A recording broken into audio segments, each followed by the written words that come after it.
Bonjour à tous, l'actualité économique est forte cette semaine. Jeudi soir, la GEM organise une soirée de prestige pour les managers avec remise des trophées d'entreprise de Moselle-Est. Et puis hier, on a célébré la Smart, le fleuron industriel du secteur. Entre la petite citadine et Ambach, c'est une véritable histoire d'amour qui dure depuis 20 ans. Si les partenaires financiers ont changé au fil des années, la date n'est pas passée inaperçue pour autant. Le groupe Daimler a souhaité célébrer cet anniversaire in situ à l'aube de la commercialisation de la troisième génération de la Fortwo. Mosaïque a assisté à l'événement, le reportage complet tout à l'heure dans le JT. En attendant, on regarde le sommaire de cette édition. Est-ce que vous voulez faire la fête? Venez chez Festivité. Festivité, des idées toutes faites. Bonjour à tous, l'actualité est riche aujourd'hui. Nous irons à Smart qui a célébré en grande pompe le 20e anniversaire de la décision de son implantation à Ambach. Smart, c'est aussi 20 ans de souvenirs et d'émotions pour les acteurs qui ont contribué à son implantation. Du fromage, des vaches et des alpagas, l'agriculture locale aux avant-postes du marché paysan de Sarreguemines. Une fusion des régions Alsace, Lorraine, Champagne-Ardenne, pour ou contre. Élus et passants donnent leur avis. Près de 800 élèves ont participé au grand cross des écoliers de la Casque. Dans la petite histoire, nous découvrirons qu'à Sarreguemines, un monument est dédié au premier tué du 26e RI en 1939. Dans Tendance, Fabrice Doridan nous propose une visite du jardin des faïenciers qui a revêtu ses habits d'automne. Et pour finir, après son entrée, Noël nous prépare une rouelle de porc aux pommes. Bon appétit et bonne journée sur Mosaïque. Avec le début du championnat de première division, le mois d'octobre est toujours un temps fort pour la lutte. Aujourd'hui dans Replay, nous vous proposons de remonter le temps. Après un match nul à Bagnolet, les lutteurs d'Éric Cirque recevaient l'US Métro Paris. C'était le 21 octobre 2006. Où que vous soyez, restez connecté avec votre entreprise. Pour les pros, la solution c'est le cloud ID Réseau. Ambiance des grands soirs à Sarreguemines pour cette deuxième journée de combat. Acclamés par une centaine de spectateurs, les lutteurs font leur entrée et c'est le Sarregueminois Hamza Fata en rouge qui s'y colle en premier face à Samuel Tillum en lutte libre catégorie 55 kg. Fata s'impose sans grande difficulté. En lutte libre catégorie 74 kg, Alain Asli bat Gaston Bourges. Sarreguemines compte alors 3 victoires. Un doublé pour le Sarregueminois Saïd Itaef qui tombe d'Avor Tanko en 40 secondes en lutte libre catégorie 96 kg, assurant la victoire de Sarreguemines. Sémic Dundar la confirme toutefois en battant David Millien en lutte gréco-romaine catégorie 120 kg. Score final 32-19 pour Sarreguemines. Et cette année-là, l'Assaut Lutte terminait pour la deuxième fois le championnat sur la première marche du podium. Déjà 5 fois champion de France par équipe en 2003, 2006, 2009, 2010 et 2012, les lutteurs sarregueminois tenteront à nouveau l'exploit à partir de samedi. Le championnat débute à domicile, vous pouvez les soutenir donc ce samedi à 18 h au gymnase rue Jean-Baptiste Barthes.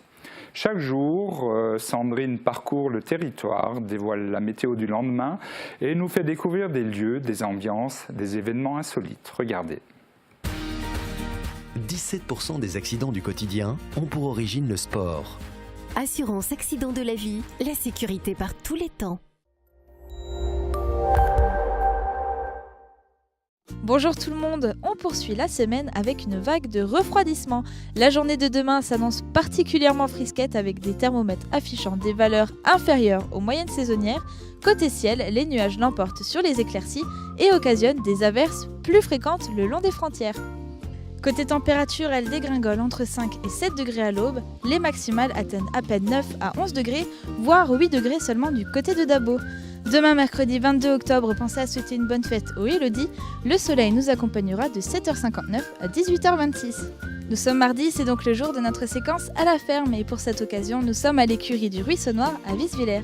Et c'est une ferme pas comme les autres que nous allons visiter aujourd'hui puisqu'il s'agit du haras national de Rosières-aux-Salines. Il est installé sur l'emplacement des anciennes salines royales, fermées en 1760 après 600 ans d'activité. Ces bâtiments sont implantés autour d'une très belle cour avec au centre le manège historique qui sert de lieu de stage et au dressage des étalons.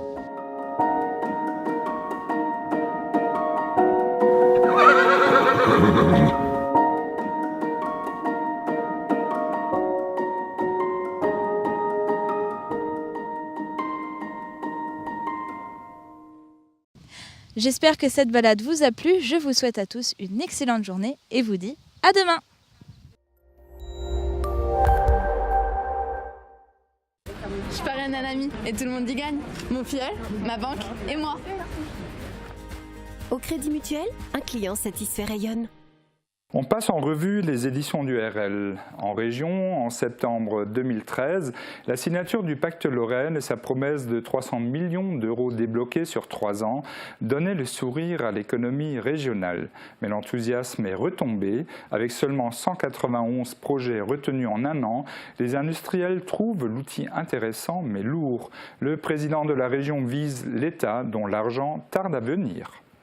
À la une de l'édition de Forbach, que faire des 6 hectares en friche du site historique Sainte-Barbe à Forbach? L'agglo possède un projet ambitieux d'aménagement, il reste quelques zones d'ombre et notamment le coût global. En page locale, Sarreguemines-Lacasque a usé de son droit de préemption, mais ne laisse pas partir les bâtiments des abattoirs aux mains d'un repreneur. Mais qui est ce mystérieux repreneur qui, selon Céleste Lett, n'a pas fait ses preuves? Le RL dévoile le mystère. Il s'agit de Jacques Poujol, ancien directeur des abattoirs et dont le nom a fait scandale depuis.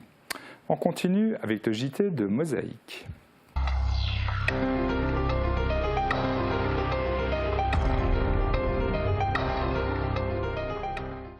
Et vous l'avez constaté hier, nous avions prévu un duplex depuis Smartville.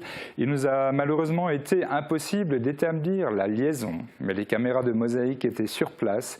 Il fallait immortaliser le 20e anniversaire de la décision de l'implantation de Smart à Hambach. Ils sont venus, ils sont tous là, d'Allemagne bien sûr, mais aussi de toute la Lorraine. Acteurs économiques, décideurs politiques, tous ceux qui ont cru en la petite citadine dès le début des années 90 et tous ceux qui l'ont soutenue depuis. Smart célèbre aujourd'hui le 20e anniversaire de la décision de son implantation à Hambach. À l'époque, 70 sites européens étaient en concurrence.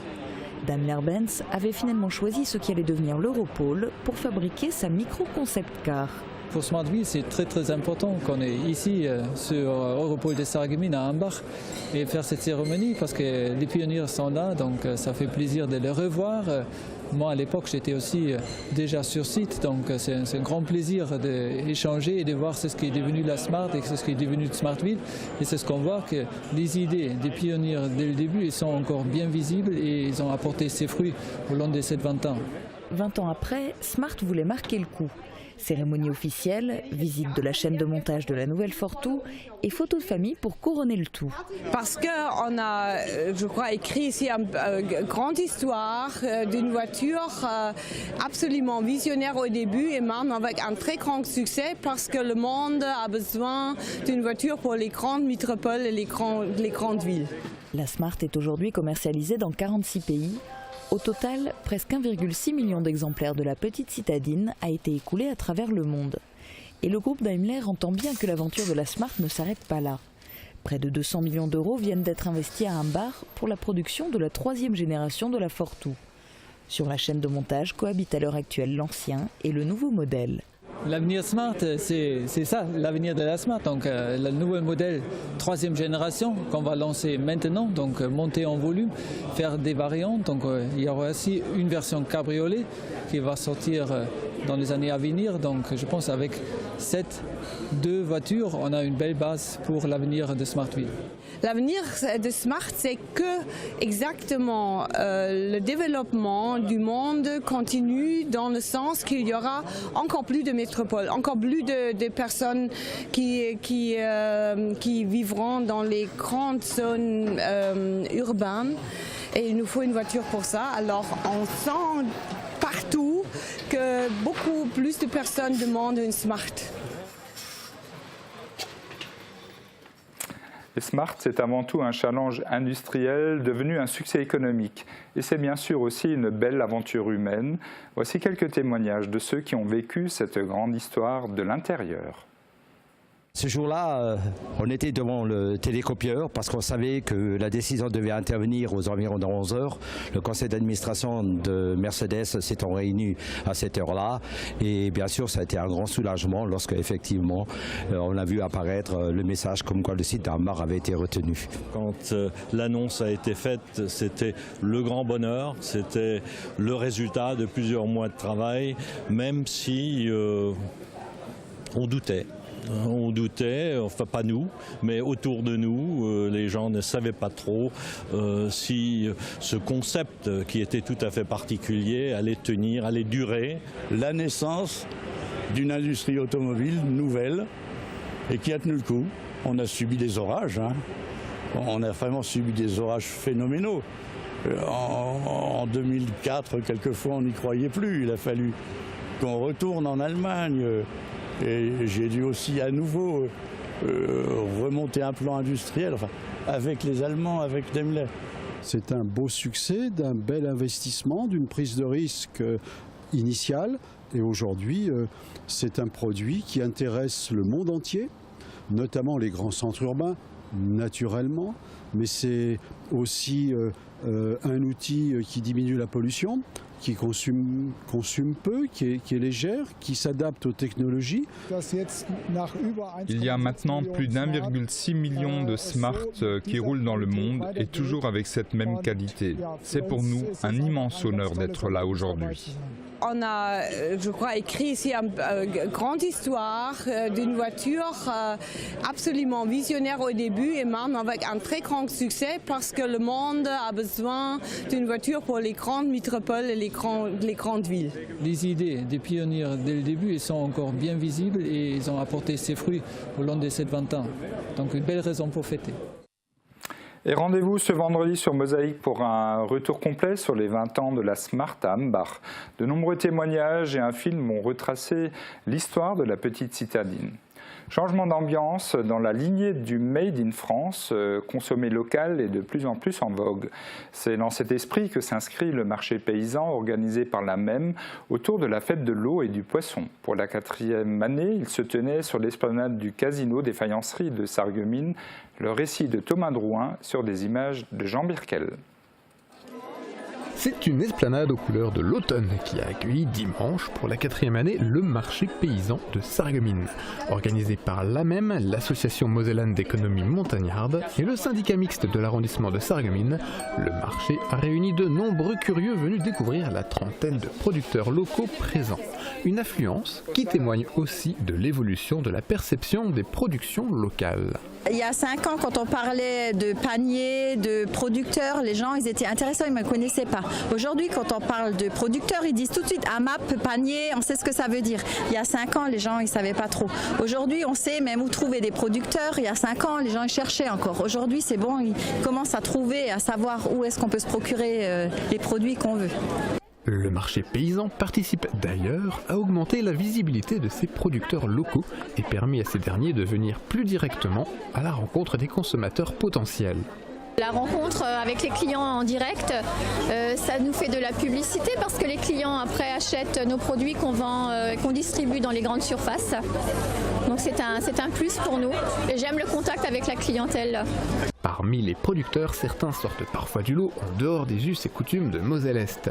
Signe que producteur local rime parfois aussi avec ouverture sur le monde. On retrouvait par exemple des alpagas, un animal de compagnie aussi utile comme tondeuse à gazon.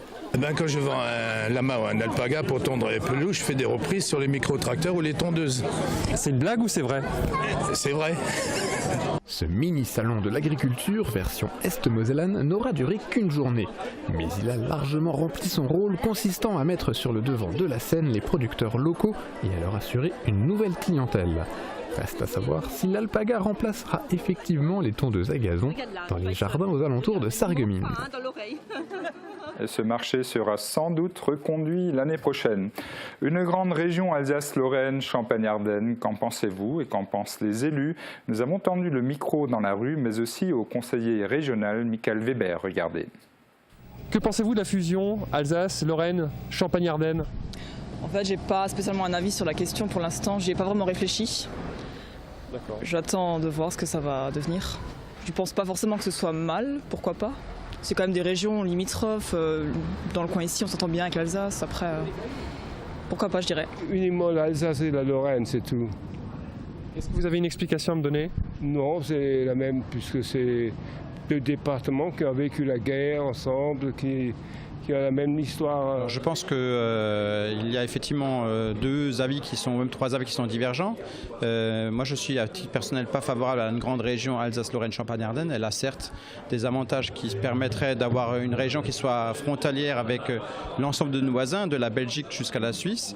Mais je considère qu'il y a une histoire commune, il y a aussi un paysage commun à l'Alsace et la Lorraine, un massif qui est le massif vosgien, une culture qui se rapproche, une histoire qui pour une partie de la Lorraine est commune. Donc je pense qu'une région Alsace-Lorraine est vraiment une opportunité d'avoir une région forte au cœur de l'Europe et aussi à la frontière avec nos voisins allemands et j'y suis à titre personnel tout à fait favorable.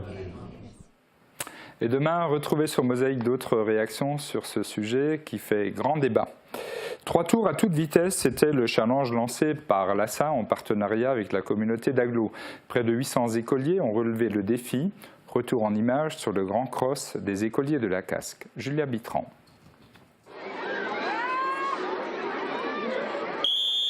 « 1400 mètres à bâton rompu. Répartis en 4 catégories, ce sont les filles nées en 2005 et après qui se sont élancées pour la première course.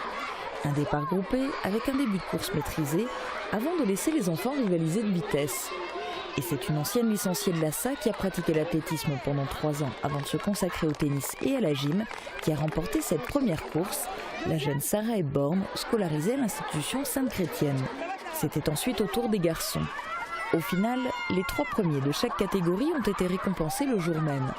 Une autre cérémonie aura lieu au château de la Casque pour récompenser les 3 premières équipes de chaque course, le classement prenant en compte les 6 premiers coureurs de chaque groupe scolaire.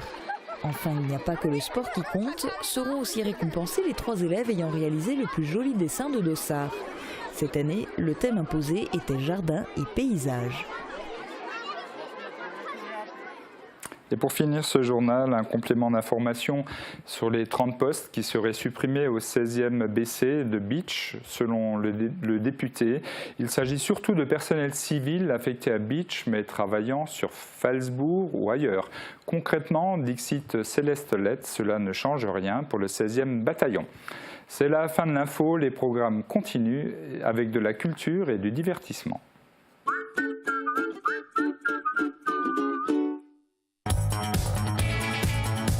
Pâtes, pizza, salade et panini, de bons plats faits maison à consommer sur place, livrés ou à emporter. Histoire du goût à Sarreguemines. Oh, qu'il est gentil, notre grand garçon. Oh ça oui, moi, à son âge. Ça va, Jules, on connaît.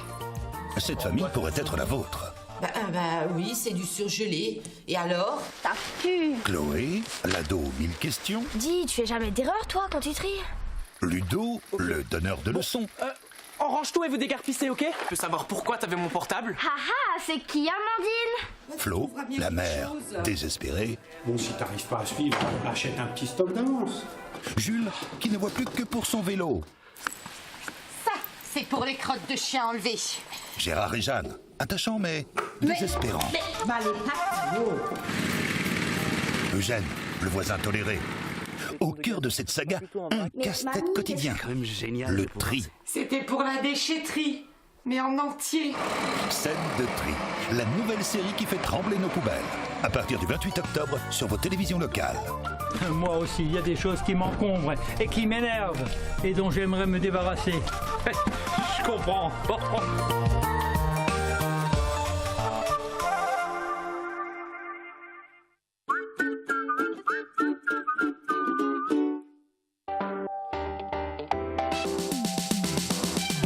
Demain, dans le journal, nous retrouverons les jeunes du SFC sur le nouveau terrain synthétique. Ils y disputent déjà des matchs officiels.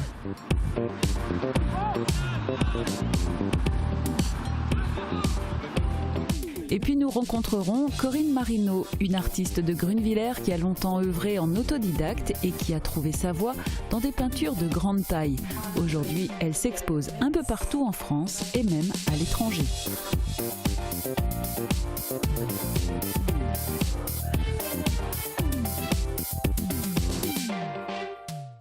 Et on continue avec la petite histoire. Une semaine après le début de la Seconde Guerre mondiale, le 7 septembre 1939, l'état-major français lance l'opération Sar. Les armées françaises vont entrer en Allemagne sans presque rencontrer de la résistance. Les troupes du Reich étant occupées sur le front de Pologne, aujourd'hui nous nous intéressons à un monument à côté duquel vous êtes nombreux à passer chaque jour, mais sans doute ne l'avez-vous jamais remarqué. Il s'agit d'un souvenir de cette offensive qui a précédé la drôle de guerre. Regardez.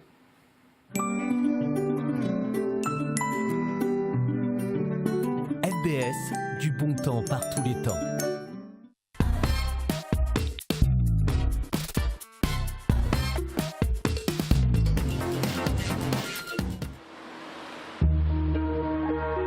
La 11e division d'infanterie était surnommée la division de fer. À Sarreguemines, à proximité du moulin de la Blise, un monument fait mention des premiers tués du 26e RI appartenant à cette division. Ils sont tombés le 9 septembre 1939 lors de l'offensive de la Sarre. À Sarreguemines, alors qu'une grosse partie des troupes traverse la Sarre, une passerelle au niveau du moulin des faïenceries est jetée sur la Blise. Si la résistance allemande est inexistante, les soldats tombent sur un ennemi bien plus vicieux, les mines. Ce sont peut-être elles qui ont abattu ces 4 militaires français. Voilà pour la petite histoire. Nous partons maintenant pour un voyage au pays des fleurs et des couleurs. À Sarreguemines, sur le site du moulin de la Blise, se trouve le magnifique jardin des Faïenciers. Cet endroit fait partie du réseau des jardins sans limite et a obtenu le label Jardin remarquable. Ouvert toute l'année, il revêt différents aspects au fil des saisons. Guillaume Dumonteil. Avec Firsch Menuiserie, votre maison devient tendance.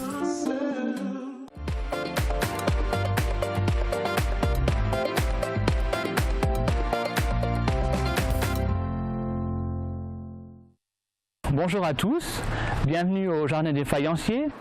Là vous avez une plante vraiment singulière dans ce jardin qu'on appelle le chêne bambou. Donc il y a un feuillage vraiment très très fin et qui a la particularité d'être persistant, c'est-à-dire que le feuillage persiste toute l'année. Et vous l'avez là, il est vraiment très original, le petit gland. Dans le jardin, nous avons une très très belle collection de rosiers. Là vous avez un rosier liane, donc il y a un développement particulièrement volumineux. Et la floraison est très belle, elle n'est pas remontante, c'est-à-dire que vous avez une belle floraison au mois de mai-juin, mais elle est suivie en automne de fructification très très décorative qu'on appelle les cynorhodons. Cette fructification dure extrêmement longtemps. Selon la rigueur de l'hiver, elles vont perdurer quasiment jusqu'à la fin de l'hiver. Et ce qui est très important, elles vont faire le régal des oiseaux. Là, nous avons un arbre particulièrement remarquable dans le jardin, surtout en ce moment. Donc, il s'agit du Parrhosia perstica. Alors, c'est un arbre qui a des couleurs d'automne vraiment spectaculaires. On pense l'origine de son nom, Parrhosia en anglais parrot, le perroquet, parce que justement vous avez toutes les couleurs du plumage de ce bel oiseau sur l'arbre. C'est un arbre en plus qui est très original puisqu'il fleurit au cœur de l'hiver. Et pourtant, il résiste très très bien au froid. C'est une très très belle pièce pour un jardin. Le jardin des Faïenciers est ouvert toute l'année, même en hiver. Et pour cela, on a planté des végétaux vraiment attrayants en hiver. Là, vous avez un bel exemple avec ce bouleau, Betula nigra, bouleau noir. La jeune écorce est de teinte orangée et en vieillissant, il va devenir entièrement noir. Donc c'est un jardin et beaucoup de plantes qui sont sans cesse en mouvement, qui se transforment durant l'année. Et je vous invite à venir voir régulièrement dans notre jardin le paysage, les floraisons, tout change, tout est en mouvement constamment. Voilà un beau jardin à visiter. Noël Neuil-Puchot nous a ouvert la porte de sa cuisine. Quand on lui a dit qu'il va falloir cuisiner une entrée, un plat et un dessert, elle nous a répondu « pas de souci, c'est ce que mon mari me réclame à chaque repas ». Après son entrée de hier, Noël nous prépare aujourd'hui une délicieuse rouelle de porc aux pommes. Belle et fonctionnelle, les cuisines Aviva présentent entrée plat dessert. Aviva, la cuisine qui vous va.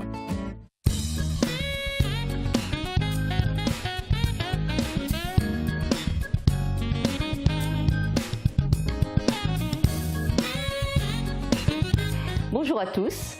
Aujourd'hui notre plat principal, rouelle de porc aux pommes et sa mousseline de potiron au cumin. Tout d'abord, nous enlevons la coigne de la rouelle. Nous mettons de l'huile dans la poêle. Nous y faisons dorer la rouelle de chaque côté. On la réserve dans un plat qui va au four.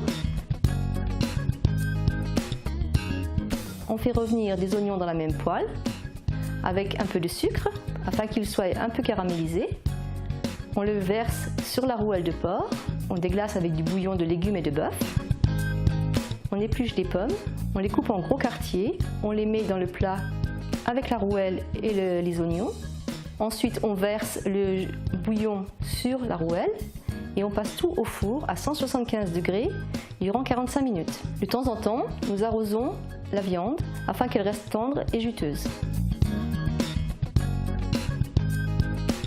On épluche 4 belles pommes de terre que l'on met dans une casserole avec un peu d'eau et un bouillon cube, du sel, puis les morceaux de potiron et on couvre. On laisse cuire environ 15 minutes. Lorsque les pommes de terre et les potirons sont cuits, nous passons les légumes au moulin à légumes. Afin d'en faire une purée, on rajoute le cumin selon le goût. La rouelle doit être servie sortie du four afin qu'elle reste juteuse et moelleuse.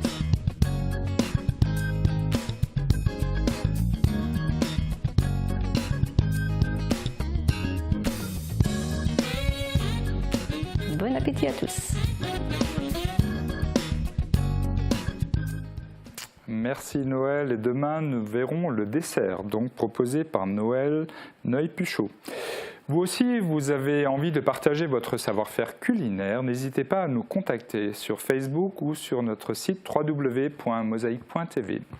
Et Alphonse le magicien des Magiques Pirates, vu au grand cabaret du monde de Patrick Sébastien, vous fait savoir qu'il sera ce samedi 25 octobre sur scène à Nouzevillers, Saint-Nabord. C'est un dîner-spectacle qui se terminera avec le DJ Henrique. Voilà pour aujourd'hui, très bonne journée à tous.